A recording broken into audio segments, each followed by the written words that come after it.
tahu belum kenapa kita berkumpul di sini hari ini? Belum. Jadi kita hari ini akan melakukan bimbingan kelompok.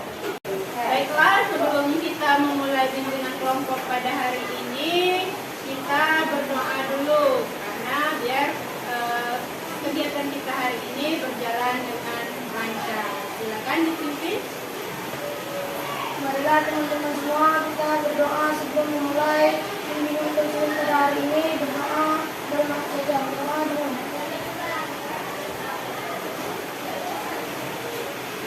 doa. Sebelum kita melakukan bimbingan kelompok, kita kenalan dulu. Tapi semuanya sudah kenal kan? Nah, satu kelas ya.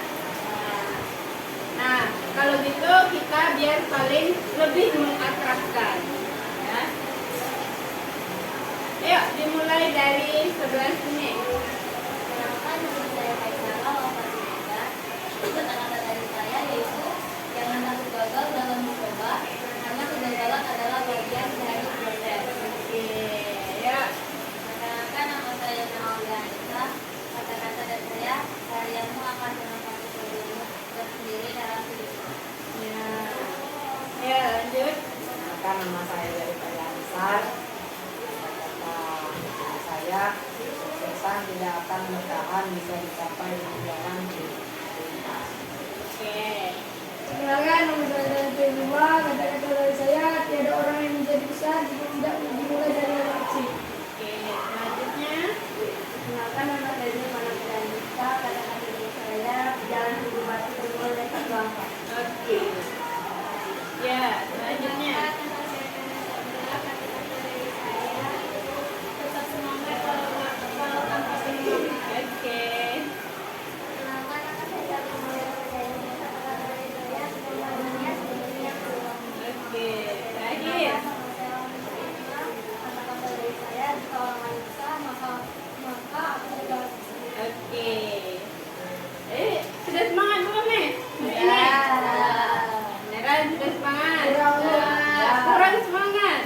Ayo, biar lebih semangat, Ibu punya ice breaking. Kalau Ibu bilang jempol, Ibu tunjuk jempol, itu kalian bilangnya 8C. Kalau Ibu telunjuk, itu kalian bilang semangat pagi. Kalau Ibu kasih kelingking, bilangnya oke. Oke, kita cek dulu. Siapa yang nggak fokus? Coba dong. 8C. Semangat pagi. Oke. Semangat pagi. Kurang fokus ya. Yuk, ulang. Semangat pagi. Oke. Semangat pagi. Oke. 8C. 8C. Oke. Semangat pagi. Tepuk tangan buat kita semua. Nah, tadi kan Ibu sudah bilang bahwa kita di sini berkumpul untuk melakukan bimbingan kelompok. Nah, sebelumnya ada yang sudah pernah mengikuti kegiatan bimbingan kelompok? Belum. Tapi kalian sudah tahu belum bimbingan kelompok itu apa? Ya, Danis? Suatu bimbingan konseling Ya. yang kita lakukan saat ini, di mana kita akan membahas suatu topik. Iya, benar sekali yang dikatakan Danis ya. Jadi kita di sini akan membahas suatu topik, yaitu berkomunikasi dengan baik dalam pertemanan. Nah, sebelum kita melangkah ke topik, tentu saja berkomunikasi dengan baik dalam pertemanan itu yang pertama harus kita lihat atau perhatikan itu adalah rasa empati, karena kita harus punya rasa empati dulu nih ke orang lain biar kita bisa berkomunikasinya seperti apa. Nah, empati itu apa sih? Ada yang tahu? Ya. Empati adalah respon berupa ekspresi atau perasaan yang dimunculkan oleh seseorang kepada orang lain dan respon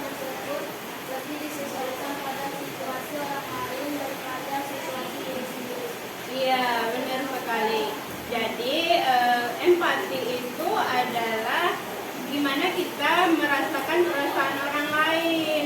Nah, kalau kita mau berkomunikasi, kita harus juga memperhatikan lawan kita berbicara. Misalkan dia lagi marah-marah, kita ajak berbicara, berarti moodnya kan lagi nggak bagus. Kemungkinan dia untuk membalas pembicaraan kita dengan baik itu sangat kecil ya. Berarti kita harus menunda dulu nih, jangan dulu berbicara sama dia. Misalkan atau ada teman kalian yang lagi sedih, ya, terus kalian berbicaranya dengan mengajak dia ngomongnya agak nyeletuk gitu kan dikit, berarti kan dia nanti tambah sedih dong, ya. Jadi kita harus menghibur dia, berarti kalau dia lagi sedih kita harus hibur dia. Nah, itu namanya kita melihat situasi dulu, empati, rasa empatinya kita lihat dulu, dia tuh gimana sih kalau saya lagi sedih, misalkan ada orang ngomong yang seperti yang akan saya bilang, saya akan merasa seperti apa, ya. Nah, empati itu kan ada dua ya, ada empati kognitif dan empati afektif. Nah, empati kognitif itu yang seperti apa? Ya, Dani? Yang terdiri dari perspesifik, Ya. pembicaraan dan simulasi secara langsung. Ya, oke. Kalau empati afektif, coba yang lain. Ya, siapa yang mau menjawab empati afektif itu apa?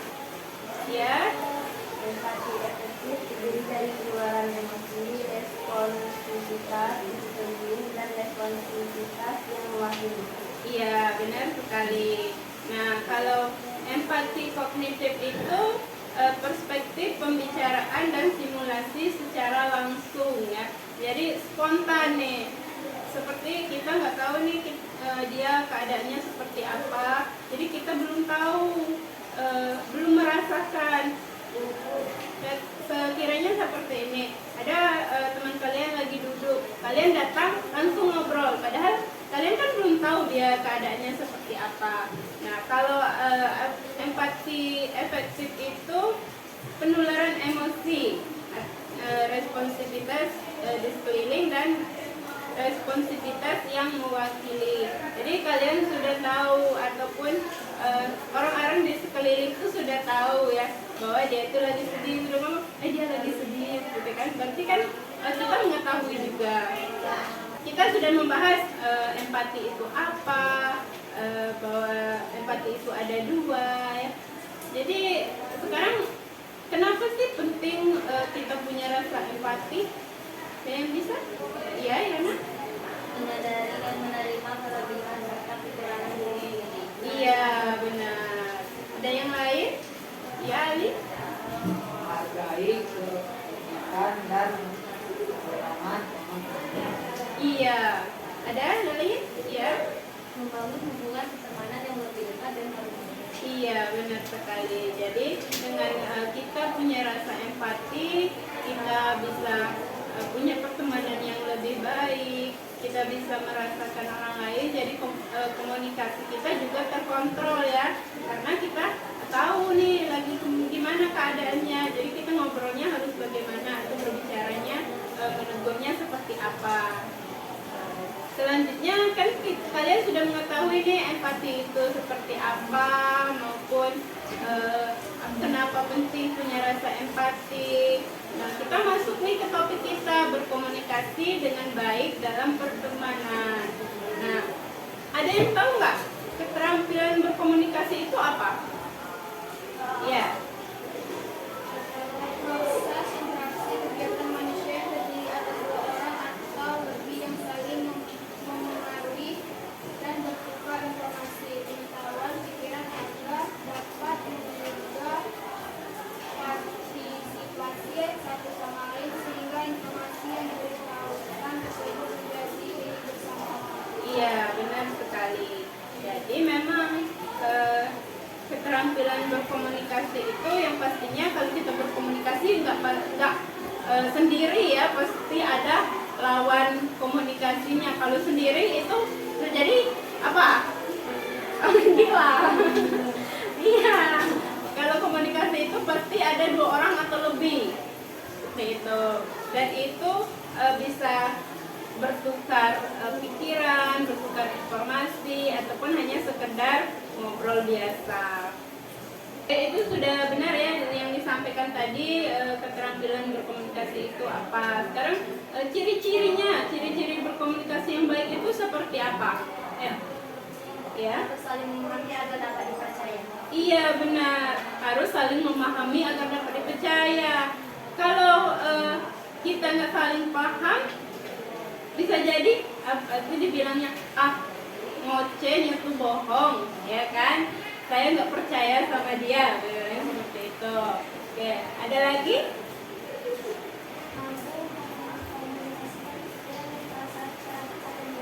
Iya benar, mampu mengkomunikasikan pikiran secara tepat dan jelas. Kalau ngobrol itu harus tepat, juga harus jelas. Kalau kita ngobrolnya nggak jelas, pasti dibilang sama kawannya, apa sih ngobrol sama dia nggak nyambung, ya kan? Berarti itu komunikasinya kurang jelas, ya. Nah, kayak ada yang lain, ya? Mampu saling menerima dan saling memberi dukungan atau saling menolong. Iya benar. Kalau kita berkomunikasi dengan orang itu harus saling mendukung, jangan menjatuhkan. Lebih baik tidak berbicara daripada kalian menjatuhkan orang lain, ya.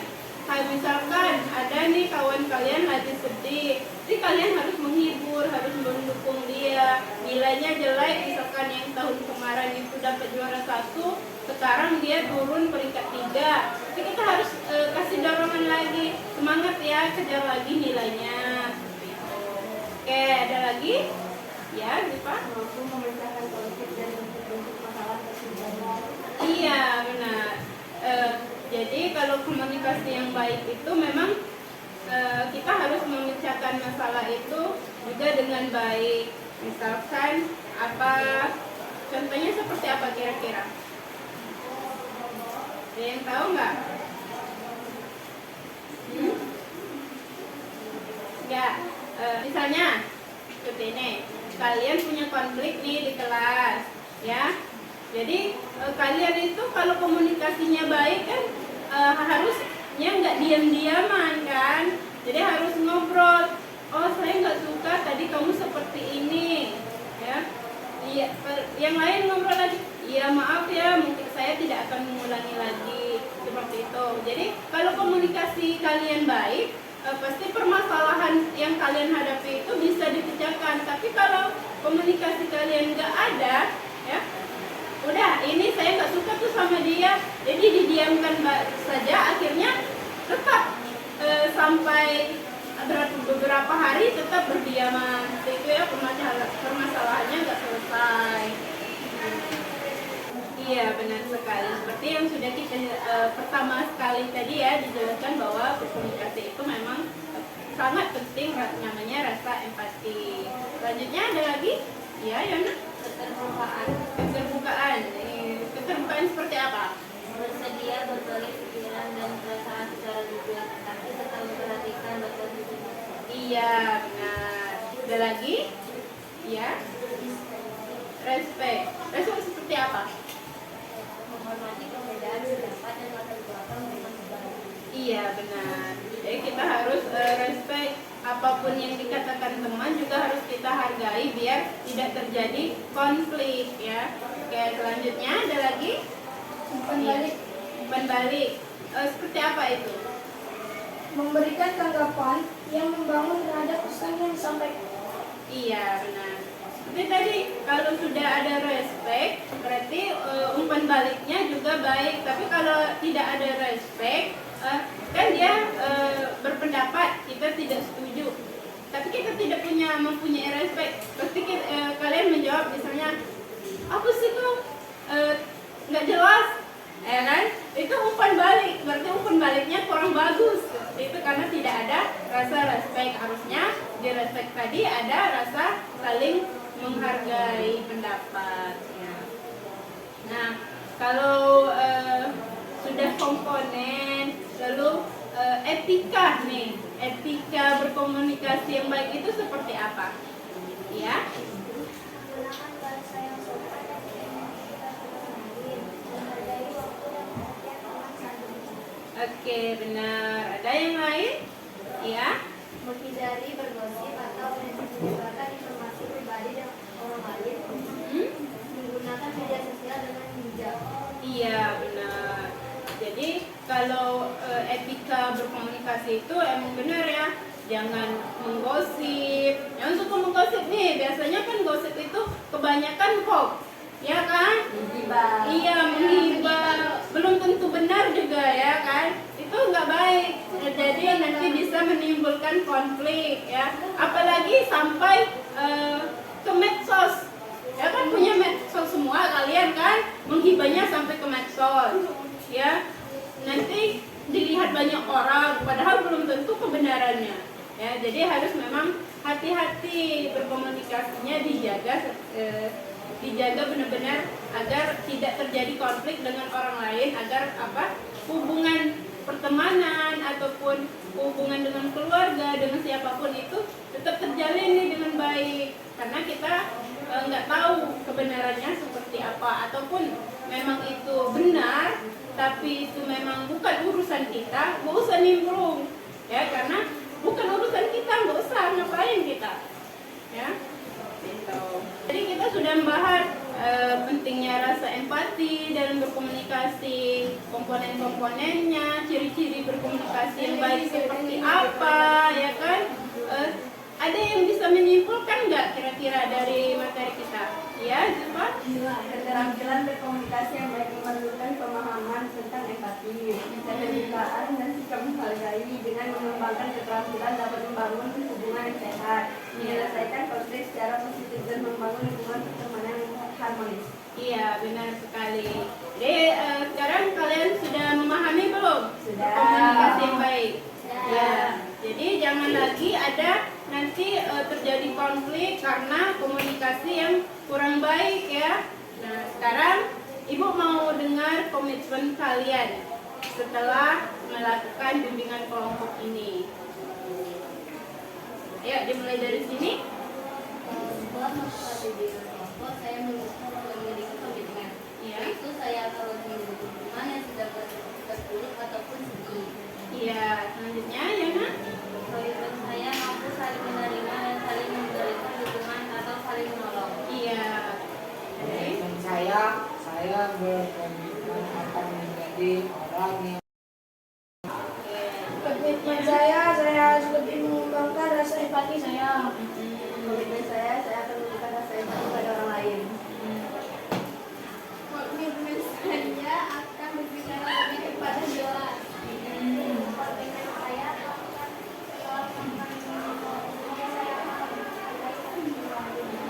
Komitmen saya setelah melakukan kelompok ini, saya akan lebih memahami orang lain. Iya. Jadi sudah punya komitmen sendiri-sendiri. Yakin nggak bahwa komitmen kalian itu akan kalian lakukan? Yakin. Sudah yakin semua? Oke, berarti Ibu sangat berharap ya bahwa komitmen kalian bisa kalian terapkan di kehidupan sehari-hari, baik di sekolah maupun di lingkungan sekitar. Sekarang silakan kalian sampaikan pesan dan kesan kalian setelah mengikuti bimbingan kelompok ini seperti apa? Ya. Seru rasanya ingin mengulangi bimbingan itu lagi. Iya. Oke. Saya seru karena saya bisa mempelajari hal-hal baru dan berbicara dengan orang lain. Oke, selanjutnya ini dulu. Seru karena apa yang saya tidak tahu. Iya. Iya. Bimbingan kelompok ini sangat menarik. Oke. Sangat seru, saya bisa lebih tahu tentang berkomunikasi dengan baik. Iya, selanjutnya iya. Dengan kampanye tanpa Iya, selanjutnya.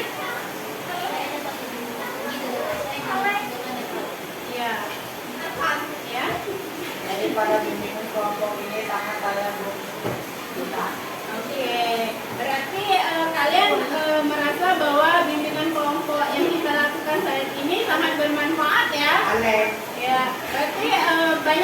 pengalaman positif yang kalian dapatkan. Ya, setuju Kak? Setuju. Oke, baik. Rasanya Ibu Rafa sekarang materi kita sudah selesai. Ibu juga sudah mendengar komitmen kalian sudah sangat baik. Pesan dan pesannya juga sangat positif dengan bimbingan kelompok saat ini. Kita tutup saja bimbingan kelompok hari ini. Sekarang karena pertama tadi kita sudah berdoa, sekarang kita tutup juga dengan berdoa. Silakan yang laki-laki dipimpin untuk berdoa. Marilah teman-teman, sebelum kita menutup bimbingan kelompok pada hari ini, mari kita berdoa dengan